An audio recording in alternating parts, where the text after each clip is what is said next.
Hey everybody, welcome back to Vegas Weekly for Saturday, June the 18th, 2022. It's going to be another one of those kind of different shows today. Going to be a little bit of rambling, a lot of speculation, some reminiscing. But as the title would suggest, we're going to talk about Fremont Street, or broadly we're going to talk about downtown, where it came from, where it is, where it might be going. So hopefully that's a topic of some interest to you. I know more people seem to be interested in downtown and exploring it, and at least including it as part of their Vegas experience. Now, next week, of course, is the fancy show, and I don't know how fancy it's really going to be, but it'll be fancier, okay? We'll throw some video clips in there and some narration, and we'll punch in some music and stuff. It'll be fancier, okay? The editing stuff that I was hoping to do on the computer is not really coming together very easily, but we'll see if we can make that work, and if not, we've got the options to kind of turbocharge what would be a normal show. But we'll try to minimize the background set behind us. So we will not do a channel of the week this week. We'll be back in a couple of weeks with that. I do have a couple of channels that I've stumbled on that I really haven't heard anybody talk about. And so we have those kind of in our back pocket. And we will include those as we wrap up the month of June and move on into July. It's hard to believe that 2022 is nearly half over. It is Father's Day this weekend, so happy Father's Day to all the dads out there in Vegas land. Today's program is really sort of brought to mind by one of the bigger news stories of the week, maybe the biggest news story of the week, I don't know, out of Las Vegas. That was an announcement from the Plaza Hotel, casino, resort, spa, barbershop, Subway, McDonald's, whatever it is. You never know what these places are called. Remember when I think the link is now is the Link Hotel and Experience or something. So trying to find the exact names of some of these properties is, it is what it is.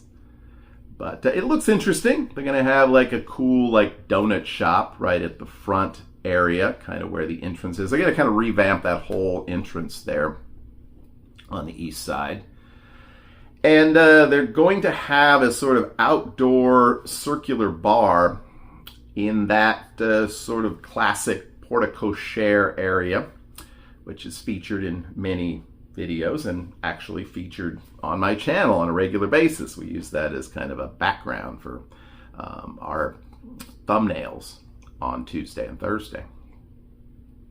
And they're going to do some expansion to Oscars, including some outdoor seating. I'm not exactly sure how that's going to work. And they're going to expand the gaming area. They're going to expand the sort of Brian Christopher gaming area, which is going to be an entirely non-smoking area. Apparently, Brian Christopher, who, if you're not familiar with the slot channels at all, is one of maybe the biggest of the slot channels. And a guy who seems like a genuinely good guy. And apparently he is taking a sort of stand this year against smoking in the casinos and only wants to film where there's not smoking around. Can't say I blame him, particularly when you're spending 300 days a year in a casino. You might want to stay away from that a little bit. So there's going to be an expanded sort of Brian Christopher, non-smoking sort of vlogger and friendly kind of place inside the property. And that all sounds interesting. I don't know what the time frame on this. None of these things seem like they would take years and years to do. And again, it got me to thinking a little bit. The Plaza has changed a lot since I first visited. And it was the first property that I ever paid to stay in, really, because my first trip, I just gave some money to some friends that let me crash in their rooms. But the first property I ever stayed at was the following May, which is pretty much 25 years ago, a quarter of a century for those of you who want me to feel old. And the Plaza was quite a different place back then. And it continued to be quite a different place over the next probably decade or so. Sadly, it was one of those places, if you told someone you were staying at the Plaza, you got kind of a look and it's like, really, you're that poor? Because you could get some great deals. My first trip, I think I paid $20 or $25 a night for 5 nights, and there was no resort fees. So, I mean, that's what it was. So, pretty good deal. I remember playing there. I think they had Penny Caveman Keno at one point, and I know they had actually good pay nickel video poker that I played there. I remember playing. I was just playing jacks or better, but I got back-to-back 4-of-a-kinds there. But the Plaza always had a smell that some people couldn't quite stomach. I always called it the smell of money. But they closed down for, I don't know, a year or so, around 2010, I guess. Reopened, and the place looked a lot better. The rooms were a huge upgrade. I believe they got like a whole bunch of furniture that was now going to be unused from what was going to be the Fontainebleau project at that time. Hey, is that still going to happen? I haven't heard anything now in a few months. But it was a huge improvement. The property still lagged, and it has, I think, consistently improved over the last decade to the place where it's really one of, a handful of the best properties to stay at downtown. And the location has improved with Circa across the street and, the sort of upgraded Golden Gate. It's a much livelier part of Fremont Street than was the case, again, a decade or so ago. I think about the old first block there between Main Street and First Street with the Las Vegas Club and its liberal blackjack rules and its cheerleader costumes on the cocktail waitresses who hadn't seen cheerleading in quite some time. And you had, La Bayou or Coin Castle or whatever it was, Mermaids, all of those places, the seedy little dumps. You had the Girls of Glitter Gulch. I actually went in there once. They advertised no cover, but you had to buy 2 drinks and it ended up costing you like $20. And yeah, remember those girls in front of like Mermaids that looked way too young to be there? I'm pretty sure their mother and or grandmothers were actually working at the Girls of Glitter Gulch, but that's neither here nor there. I do miss those shrimp cocktail, and I never had them at Dupar's. I had them at that little deli way in the back of the property where they had the guy playing the piano. That was the real high quality one. But yeah, I mean, we've seen so many improvements in the downtown area. The Fremont is in the process of being a much needed expansion and refresh. The place has always felt so crowded, even more than Golden Gate in its early days, because it just seemed like they crammed so much gambling into such a small space. But their rooms look nice, the remodel that they've done on those. Boyd also recently redid the Cal. I can only hope that next will be Main Street Station. Those rooms are getting pretty tired as well. But so you're looking at all 3 of those Boyd properties having had a refresh, hopefully, or will have had a refresh within the next 5-6 years or so. Of course, Circa has taken over that entire block and has made such a difference there. The sports book, this pool, the rooms themselves, and just the experience of Circa has just changed downtown. I don't know how much it's changed downtown, but I think it's made it a place more people wanted to go, more people wanted to stay. It's become a more appealing destination, perhaps even a more upscale destination. It's certainly reflected in the improvements we've seen at Plaza. I think it's reflected in a place like the Downtown Grand, which may be failing as a casino, but is succeeding as a hotel. Enough so that they built a 3rd tower. So, it's budget, but it still feels a little fresh and new and modern. So I think that property is going to survive in some form, but it'll be interesting to see whether they can drive more business into the casino itself. But even there and on the Plaza, you've got pools that are fun experiences, whereas you think back again a decade or 2 ago, and you've got these sort of concrete holes in the ground, which I guess is what you still have at the D and the Cal. Do they actually have those pools still exist? I don't know. And I guess there's the pool on top of Binions. And we Gold Nugget has remained a real flagship of downtown. I assume they're probably due for some refresh. I could see the Carson Tower could definitely use a refresh on some of their rooms, and just the casino floor itself. And that'll probably happen. But the properties I look at and think, gee, what, is somebody going to do something with this? And that's Four Queens and Binions.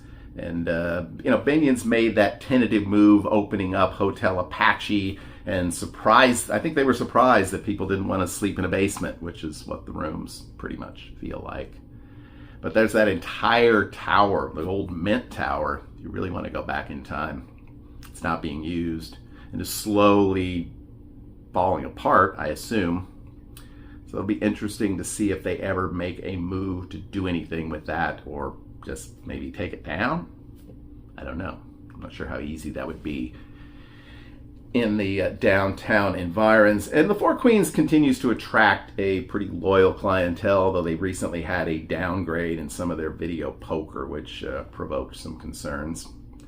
But again, to me, that's a property that could use a refresh, both on the rooms and the casino. So I hope we'll see that. I hope we either see that, or I hope we see the current owners move on and sell those properties to someone that has more of a vision of what to do and of what downtown should be. Because those properties still feel like it's 1997. I mean, am I wrong? Tell me if I'm wrong. Although Binions was more lively in 1997. Let's put it that way. The D has become, again, a very good mid-level property with a loyal clientele, and a fun place to hang out, no question about that. And I think that's been sort of the model of the Stevens brothers in terms of trying to put these things together, and I think they by and large succeeded. And then there's El Cortez, which I've talked about many times on the show in a positive way. And I'm continued to be impressed with the improvements of that property. That place used to be, or always felt to me like 20, 25 years ago, that it was a dive. I didn't even like to walk down there, particularly at night. But they have improved it dramatically. The room quality is very good. They may not have quite the number of amenities or restaurants, but you're in a district there in Fremont East where you have so many bars and restaurants in the area that you can take advantage of. And El Cortez has, I think, done a good job of connecting with those businesses and those properties. And it has given them engagement, not just with the tourists, but also with locals who enjoy hanging out there and spending some time in that casino. I guess the question you kind of wonder about, is there any prospect for new development in the downtown area? Could we see a hotel casino further down Fremont Street? There's certainly opportunities there. There's the old Western site. I don't think anybody has a great desire to bring that back. Is there a possibility of the Gold Spike being sort of repurposed and turned back into a casino? I don't know. But there's been a lot of growth, and I think there's more and more people are looking at downtown. And I think it's been kind of a negative for some of us in some ways, that and the improvements we've seen, because it's no longer as cheap. The gambling odds are no longer as good.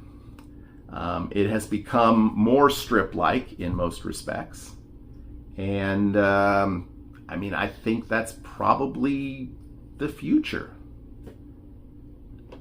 I think back at my early visits to Vegas, and I do kind of regret the fact that at some point along the way I hadn't visited when there was no canopy. There's no doubt that the Fremont Street experience and the overhead light show brought a lot of people downtown and maybe introduced them to downtown, but I really don't think that's what ultimately created more energy and created more enthusiasm for Fremont Street, because I think most of those visitors came and went. So I think it's been smaller investors and casino operators who've decided, hey, we're gonna gamble on this, because I think there's an opportunity there. And I think it's proven to be true. It will always be the sort of Bourbon Street of Las Vegas, I suspect, and as well it should be. But, maybe someday they'll take the canopy down. Maybe they'll take that ridiculous zip line down, which just obscures the views. But I think the future of downtown is very bright. And I'd be interested to know what your thoughts on that are. What do you think we might see as far as changes? We've seen a lot of them in the last 25 years. What do you think we'll see over the next, 5 or 10 years as Vegas continues to develop? Before we go, I want to take an opportunity to thank some of these people who help make this show possible in a financial sense. So without any further ado, a round of applause for these folks. If you'd like to be a member of the channel, you can click that little join button. It'll tell you all about it. Gives you a few little extra perks and is, of course, much appreciated. Okay, so we'll be back next week with another episode of Vegas Weekly. It's the Fancy Show. And until then, I hope that you have a great, lucky, and healthy week. We'll see you all again real soon. Bye-bye.